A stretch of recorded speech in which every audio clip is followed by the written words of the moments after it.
नमस्कार दोस्तों। दोस्तों 2026 में ई-मित्रा कैसे लेते हैं, इसके बारे में ऑलरेडी मैंने वीडियो बना के आपको बता दिया था कि नया ई-मित्रा का प्रोसेस चेंज हो गया है और दोस्तों इसके बाद में प्रोसेस कैसे अपन अप्लाई कर सकते हैं, काफ़ी चीज़ें मैंने यहाँ पे मेरे चैनल पे बता दिया गया है। दोस्तों नया ई-मित्रा रजिस्ट्रेशन 2026 खुद की एसएसओ आईडी से अप्लाई कर सकते हैं, इसके बारे में डिटेल वीडियो मैंने बता दिया था। लेकिन दोस्तों आपके द्वारा बहुत सारे क्वेश्चन आपके बता रहे गए कि हमें ये प्रॉब्लम आ रही है या फिर दोस्तों अभी भी बहुत सारे क्वेश्चन है आपके, वो इसी वीडियो में क्लियर करने वाला हूँ। इसके अलावा दोस्तों आपको जो ई-मित्रा के ज़रूरी दस्तावेज़ क्या होते हैं और आफ्टर ई-मित्रा जो आपका अप्रूव होने के बाद दोस्तों, उसके अंदर आपकी क्या-क्या रिस्पॉन्सिबिलिटी होती है या फिर दोस्तों अपने पास जो ई-मित्रा नया अभी लेना चाहिए या नहीं चाहिए? क्योंकि दोस्तों गवर्नमेंट के नियम काफ़ी चेंज हो गए हैं और उसकी वजह से हो सकता है आपको परेशानी आ सकती है। तो दोस्तों सभी दोस्तों को नमस्कार है, जो कियोस्क भाई है ई-मित्रा लेना चाहते हैं या नए साल के अंदर कोई अपना बिज़नेस स्टार्ट करना चाहते हैं, तो उनके लिए ये वीडियो है। तो दोस्तों पुराने जो कियोस्क साथी उनके लिए भी हो सकता है क्योंकि दोस्तों उनके लिए कुछ नियम ऐसे हैं जो लगभग सभी पे लागू हुए हैं, तो इसके बारे में है। तो दोस्तों सबसे पहले अपन बात करते हैं ज़रूरी दस्तावेज़ मतलब जो इंट्रा लेने के लिए आप लोगों को क्या-क्या डॉक्यूमेंट चाहिए। तो दोस्तों एक तो एनेक्सर 4 चाहिए आपको, एनेक्सर 4 मैं आपको बताऊँगा क्या होता है, वो भी चाहिए आपको। इसके अलावा दोस्तों आपकी 10th मार्कशीट और आपकी कम से कम 18 साल उम्र होनी चाहिए। पैन कार्ड आपका पास होना चाहिए दोस्तों, पैन कार्ड भी यहाँ पे अपलोड होता है। एक आपका पुलिस वेरिफिकेशन दोस्तों होना चाहिए, पुलिस वेरिफिकेशन 6 महीने पुराना नहीं हो। एक आपका दोस्तों दुकान है जो खुद की अगर आपके पास दुकान है, कहीं पे रेंट पे है, किरायानामा बनाना चाहिए या फिर दोस्तों आजकल लैंडलॉर्ड सर्टिफिकेट यहाँ पे बोला गया है, लैंडलॉर्ड सर्टिफिकेट ये वाला लैंडलॉर्ड सर्टिफिकेट है, एनेक्सर 15 है, ये भी आप लोग बना सकते हो जिसमें पूरे दोनों के जो मकान दुकान मालिक है और खुद की फोटो लगा के लैंडलॉर्ड सर्टिफिकेट आपको बनाना होता है। इसके अलावा दोस्तों अगर खुद की दुकान है तो आपको दोस्तों खुद की दुकान बिजली का बिल दे सकते हो, तो बिजली का बिल आपके खुद के नाम से हो सकता है या फिर बाप के नाम से हो सकता है, फादर नेम से हो सकता है। इसके और इसके अलावा दोस्तों मेन जो चीज़ है ई-मित्रा की जो फीस है आपको दोस्तों ₹50 प्लस ₹1770 आपको पे करनी होती है। तो मतलब दोस्तों ₹50 1770 मतलब दोस्तों ये ₹50 आपको क्या लीड जनरेट करनी होती है। लीड का मतलब दोस्तों ये है कि आपकी खुद की एसएसओ आईडी से अपन लोग लीड जनरेट करते हैं। मतलब किसी भी एलएसपी को मतलब खुद आपने अप्लाई कर सकते हैं। कहीं पे भी जाने की आपको ज़रूरत नहीं है। लेकिन दोस्तों जो भी अप्लाई करने से पहले आप लोगों से गुज़ारिश है, जो आप लोग आस-पास जो भी एलएसपी होती है, एलएसपी का मतलब दोस्तों लोकल सर्विस प्रोवाइडर होती है, क्योंकि ई-मित्रा डायरेक्टली गवर्नमेंट के अंडर में है। लेकिन पीपीपी मोड पे चलता है, तो इस पीपीपी मोड में क्या है दोस्तों बीच में एक मीडिएटर है एलएसपी, तो एलएसपी को सिलेक्ट करना ज़रूरी होता है और एलएसपी के द्वारा अपनी ट्रेनिंग ट्रेनिंग होती है या फिर जो भी प्रॉब्लम आती है वो एलएसपी करती है। तो दोस्तों मैंने ऑलरेडी आपको बताया था कि आपको ई-मित्रा कैसे अप्लाई करना है, ये सारी डिटेल है। इसके अलावा दोस्तों एक और चीज़ आपको ध्यान रखने की होती है कि सारी चीज़ें अभी फिलहाल राजस्थान गवर्नमेंट की जो भी चीज़ें हैं, वो जन आधार कार्ड की होती है। तो दोस्तों अपनी एसएसओ आप लोग ओपन करते हैं, उसके बाद यहाँ पे ई-मित्रा का ऑप्शन है। अगर ई-मित्रा का नहीं आ रहा दोस्तों एप्लीकेशन में जाना है, एप्लीकेशन में आप लोग ढूँढ लेना है यहाँ पे ई-मित्रा और उसके अंदर जाके आप लोग ई-मित्रा पे क्लिक करते हैं। उसके बाद दोस्तों कुछ गाइडलाइंस यहाँ पे आपको मिलते हैं, नोटिफ़िकेशन है और ये गाइडलाइंस आप चाहो तो यहाँ पे डाउनलोड कर सकते हैं, यहाँ पे देख सकते हैं। यहाँ मैं रीड एंड एसीके करता हूँ। यहाँ दोस्तों इस साइड में कोने में आ रहा है अप्लाई फॉर कियोस्क पे और उसके बाद दोस्तों यहाँ पे आपकी एसएसओ आईडी शो कर देती है, वेरीफाई आप लोग एसएसओ आईडी को कर लेना है। उसके बाद दोस्तों जन आधार कार्ड वगैरह आपको लगाना है। जन आधार में अगर दोस्तों एक और ध्यान रखना है, जन आधार कार्ड में अपना मोबाइल नंबर अपडेट होना चाहिए। इसके अलावा दोस्तों आपके पास जन आधार कार्ड में आपका बैंक अकाउंट नंबर भी होना कंपल्सरी है। अगर आप बैंक अकाउंट नंबर नहीं होंगे तो आप लोग ई-मित्रा अप्लाई नहीं कर सकते, बैंक अकाउंट होना भी कंपल्सरी है। अब एक और दोस्तों यहाँ पे आप लोग डिवीज़न है, डिवीज़न का मतलब दोस्तों आप लोग संभाग कह सकते हैं। जिस संभाग में आप लोग ई-मित्रा लगाना चाहते हो दोस्तों यह संभाग सिलेक्ट करना है और उसके बाद जिस संभाग में आपका ई-मित्रा की जो एलएसपी होती है मैंने पहले ही आपको बताया था ई-मित्रा है पीपीपी मोड पे चलता है और एक मीडिएटर होती है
आपको 50 रुपए का टोकन पे करना होता है और उसके बाद 50 रुपए पे करने के बाद दोस्तों आपकी लीड है वो एलएसपी के पास चली जाती है और एलएसपी क्या करती है, कॉन्टैक्ट करती है। एलएसपी को आपको डॉक्यूमेंट यहाँ पे भेजने होते हैं, ये डॉक्यूमेंट एलएसपी को सभी को भेजने होते हैं।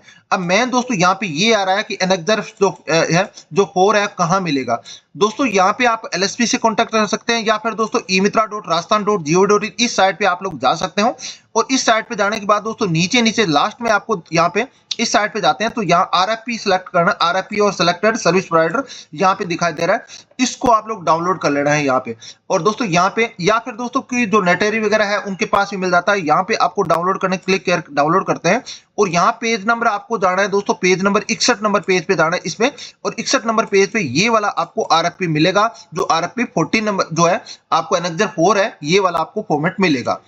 उसके अंदर दोस्तों आपकी फोटो अपलोड करनी, जो फोटो लगानी होती है और उसके बाद आपकी डिटेल यहाँ पे जन आधार के माध्यम से जो भी डिटेल है सब कुछ यहाँ पे डिटेल भरनी होती है। भरने के बाद दोस्तों यहाँ पे आपको उसको नोटरी भी करवानी होती है। दोस्तों ये ध्यान रखना है, जिस एलएसपी से आप लोग कांटेक्ट कर रहे हो, जिस एलएसपी के माध्यम से आप लोग भर रहे हो, सेलेक्ट कर रहे हो, तो एलएसपी का यहाँ पे नाम जरूर आएगा। तो ध्यान ये रखना है कि ये आप लोग खुद नहीं भरना है, पहले भर के नहीं रखना है। आप लोग एलएसपी जब भी सिलेक्ट करते हो यहाँ पे उसके अकॉर्डिंग भरना है, क्योंकि यहाँ एलएसपी का नाम जरूर आता है और यहाँ पे दोस्तों एलएसपी का नाम है तो इसलिए थोड़ा सा इसको ध्यान रखना है। और इसके अलावा दोस्तों आप लोग अगर रेंट एग्रीमेंट मैंने आपको बताया था या किरायानामा जिसको बोलते हैं रेंट एग्रीमेंट, या फिर दोस्तों एनेक्जर जो 15 बना सकते हो, वो ये दोस्तों ये एनेक्जर 15 जिसको आप लोग लैंडलॉर्ड सर्टिफिकेट बोल सकते हैं। लैंडलॉर्ड का मतलब दोस्तों किरायानामा ही होता है। ये भी आपको 50 रुपए स्टाम्प पे प्रिंट करना है। अगेन दोस्तों में ध्यान रखना है कि एलएसपी के जो आपको है एलएसपी सिलेक्ट करने के बाद ये चीजें बनाना है, पहले आप लोग लीड जनरेट कर सकते हो। अब यहाँ पे दोस्तों अगर आपने ई मित्रा ले लिया है, ई मित्रा लेने के बाद आपका क्या क्या काम होता है, या फिर दोस्तों आप लोग यहाँ पे आपको ये क्या काम करना है, आपको ध्यान क्या क्या चीजें रखनी है।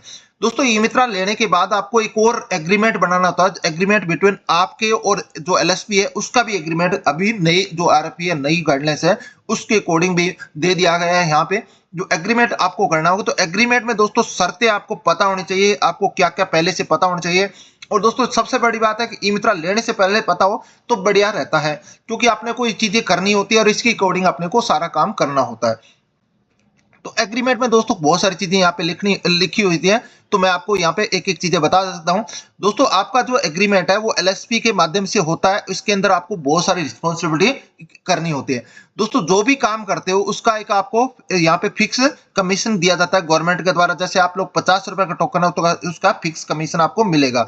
तो दोस्तों नए अकॉर्डिंग आपको जो कमीशन आपको मिलेगा, फिलहाल नए जो है जो आया एसएलए कह सकते हैं या नई आरएफपी आए, उसके अकॉर्डिंग दोस्तों आपको जो कमीशन है वो 75% कमीशन आपको मिलेगा। जैसे कि 50 रुपए टोकन कटा है तो उसका 75% आपको कमीशन मिलेगा, बाकी का दोस्तों एलएसपी को मिलेगा और खुद आरआईसीएल मतलब गवर्नमेंट ऑफ राजस्थान की जो कंपनी आरआईसीएल वो उसका कमीशन रखती है।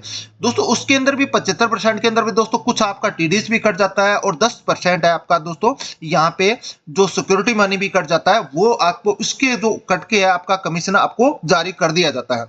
तो दोस्तों यहाँ पे अगर आपका ई मित्रा है गवर्नमेंट बिल्डिंग में है, बाहर है, तो आपका कमीशन दोस्तों कम होके आपका 65% ही कमीशन मिलेगा। दोस्तों अगर कोई भी आप लोग यहाँ पे इनरेगुलरिटी करते हैं, मतलब कोई भी अगर कुछ गड़बड़ी करते हो कुछ भी है, तो आपके विरुद्ध एफआईआर भी हो सकती है। एलएसपी आपको 15 दिन के अंदर अंदर एफआईआर करवाएगी, ये भी थोड़ा ध्यान आपको रखना है कि कोई भी आपको गलत काम नहीं कर, डॉक्यूमेंट के साथ छेड़छाड़ वगैरह नहीं करनी है, ये चीजें आपको नहीं करनी है। दोस्तों मैंने ऑलरेडी आपको बताया यहाँ 1500 रुपए फीस आपको पे करनी है वगैरह सब कुछ ऑलरेडी मैंने बताया है। कमीशन मैंने ऑलरेडी बता दिया दोस्तों, गवर्नमेंट प्रीमाइसेस से लेकर 65% कमीशन है। अगर बाहर आपका ई मित्रा है दोस्तों यहाँ पे आपको 75% कमीशन है, लेकिन 75 के अंदर दोस्तों 10% आपका कमीशन है वो सिक्योरिटी वॉलेट का कटेगा। सिक्योरिटी वॉलेट दोस्तों आपको क्या है गवर्नमेंट के द्वारा रखा जाता है, वो हर साल आपको मई महीने में जारी करती है गवर्नमेंट। मान लो कोई भी इश्यू हो जाता है तो सिक्योरिटी वॉलेट जब्त किया जा सकता है, इसलिए पहले से गवर्नमेंट एक लेके चलती है, 10% आपको वो मई महीने में जारी किया जाता है। इसके अलावा दोस्तों कुछ जो है आपका यहाँ पे जो टीडीएस वगैरह करता है, अगर आप लोग यहाँ पे अगर आईटीआर फाइल करते हो तो टीडीएस भी आपका जारी हो जाएगा। तो ये भी चीजें आप लोग यहाँ पे ध्यान रखना है। इसके अलावा दोस्तों यहाँ पे एक और एसएलए आपको आ रहा है, अगर दोस्तों 3 महीने तक ट्रांजैक्शन आपको जरूरी होता है ई मित्रा में। ये नहीं है कि आपने ई मित्रा ले लिया है सिर्फ देखने के लिए ले लिया है, अगर उसमें बहुत सारी पेनल्टी लगती है तो ध्यान रखना है दोस्तों। ये नहीं है कि कोई भी अगर ई मित्रा ले लिया है देखने के लिए, ये चीजें नहीं करना है, नहीं तो आपको दोस्तों कमाने के चक्कर में आप लोग बहुत सारे रुपए हैं वो अपने पास जो पूंजी है वो भी आप लोग दे सकते हो। दोस्तों सबसे पहले नया ई मित्रा होता है उसको 3 महीने के बाद जो भी चीजें हैं वो 3 महीने के बाद लागू होती है। मोस्टली तो क्या जो ट्रांजैक्शन का नियम है वो 3 महीने के बाद लागू होता है। तो सबसे पहले दोस्तों आपको महीने के 30 ट्रांजैक्शन आपको करने कंपल्सरी होते हैं। दोस्तों अगर आपका नया मित्र तो कोई दिक्कत नहीं है, 3 महीने तक आपको छूट दी जाती है, 3 महीने के बाद ये चीजें लागू होती है। लेकिन दोस्तों 3 महीने बहुत जल्दी होते हैं, इस चीज का आप लोग ध्यान रखना है। तो आपको महीने के 30 ट्रांजैक्शन करने होते हैं। महीने का मतलब दोस्तों ये है कि महीने का 30 दिन है। 30 दिन का मतलब जैसे कि दोस्तों अभी जनवरी महीना चल रहा है, जनवरी के अंदर आपको 30 ट्रांजैक्शन नहीं है तो कोई दिक्कत नहीं है, लेकिन दोस्तों आपको कम से कम एक ट्रांजैक्शन करना जरूरी होता है। मतलब महीने के अंदर 30 दिन के अंदर, जैसे कि जनवरी में एक ट्रांजैक्शन आपने किया, उसके बाद दोस्तों फरवरी में आपने एक ट्रांजैक्शन किया, लेकिन दोस्तों जो मार्च महीना है, 90 दिन का जो साइकिल पीरियड है, मार्च महीना है, उसके अंदर आपको 88 ट्रांजैक्शन करने जरूरी होते हैं। मतलब कहने का मतलब दोस्तों ये है कि आपको जो लोकली भाषा में अपन कह सकते हैं पर महीने आपका जो एवरेज है वो 30 ट्रांजैक्शन का होना चाहिए। नहीं तो दोस्तों आपका जो ई मित्रा है उसके अंदर 500 रुपए पेनल्टी आपको वहन करनी होगी। एक और दोस्तों यहाँ पे ये है कि इसके अंदर भी है, अगर आपने कोई भी 1 से लेकर 3 मंथ के लिए क्यों सका है, आपने कोई भी अगर काम नहीं किया तो 500 रुपए पेनल्टी लगती है। अगर आपने 4 से लेकर 6 महीने तक काम नहीं किया है तो आपको पेनल्टी दोस्तों 1000 रुपए लगती है। और दोस्तों 7 से लेकर 12 महीने की आपने काम नहीं किया है तो आपको 1500 रुपए पेनल्टी यहाँ पे देनी पड़ती है। उसके बाद दोस्तों आपका मित्रा है जो है 2 साल के लिए ब्लैक लिस्ट हो जाता है आपका यहाँ पे। उसके बाद नए मित्र आप लोग नहीं लगा सकते। इसके अलावा दोस्तों ये है कि जो भी कैंप लगते हैं गवर्नमेंट के अलावा, जो कैंप लगते हैं उसके अंदर भी आपकी ड्यूटी लगाई जा सकती है। कैंप पे अगर आप लोग नहीं जाते हैं, किसी वजह से नहीं जाते, तो दोस्तों आपको 1000 रुपए पेनल्टी आपको वहन करनी होती है। हालांकि दोस्तों गवर्नमेंट का जो है अगर कैंप ज्वाइन करते हो उनको 500 रुपए देने का प्रावधान है, आप लोग को 500 रुपए गवर्नमेंट द्वारा कंपनसेशन आपको दिया जाएगा।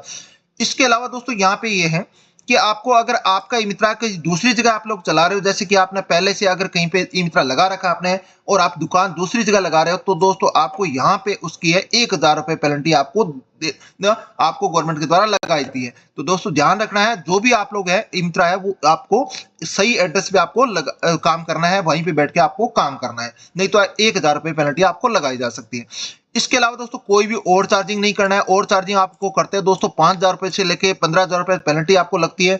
इसके अलावा दोस्तों बहुत सारी पेनल्टी और भी लगती है। आप लोग कोई फ्रॉड वगैरह करते हो तो भी पेनल्टी लगती है। कोई भी चीजें आप लोग करते हो दोस्तों उसकी भी पेनल्टी, यहाँ पे बहुत सारी चीजों में आपको अलग अलग टाइप की पेनल्टी यहाँ पे लगती है। तो दोस्तों ध्यान रखना है, ई मित्रा आप लोग लेते हो तो ई मित्रा लेने से पहले नियम जान लेना है, क्या क्या डॉक्यूमेंट है मैंने ऑलरेडी आपको बता दिया। पूरा डिटेल इसी वीडियो में मैंने बता रखा है, कैसे कैसे अप्लाई करना, क्या क्या चीजें, ये भी वीडियो आप लोग देख सकते हो। और दोस्तों यहाँ पे जो काम आप लोग करते हो, तो नया मित्रा काम करते हो तो पहली बार जैसे कि मैं नया मित्रा ओपन करते हैं, नया मित्रा आप लोग लगाते हो। नया मित्रा लगाने के बाद दोस्तों यहाँ पे क्या है, जैसे कि मैं एक बार ई मित्रा ओपन कर लेता हूं। ओपन दोस्तों नया मित्रा लगाते हो तो आपको यहाँ पे सबसे पहले क्या दोस्तों, यहाँ ओटीपी आधारित है, टीओटीपी जिसको बोलते हैं, इसी के अकॉर्डिंग आपका ई मित्रा ओपन होता है। और एक ऐप डाउनलोड करना होता है आपने, जो फोन के अंदर है, जो गूगल ऑथेंटिकेटर नाम से ऐप डाउनलोड करना है, उसी ऐप के अकॉर्डिंग यहाँ पे आपको ओपन करना होता है, जिसको अपन लोग टीओटीपी आएगी उसी के अकॉर्डिंग आप लोग ई मित्रा ओपन होता है। तो दोस्तों यहाँ पे नया ई मित्रा लेते हैं तो उसके अंदर इस टाइप का आपको डैशबोर्ड मिलता है। और सबसे पहले दोस्तों वॉलेट रिफिल करना होता है। वॉलेट रिफिल में कम से कम दोस्तों आप लोग 5100 रुपए का वॉलेट रिफिल यहाँ पे करोगे तब भी ट्रांजैक्शन कर पाओगे।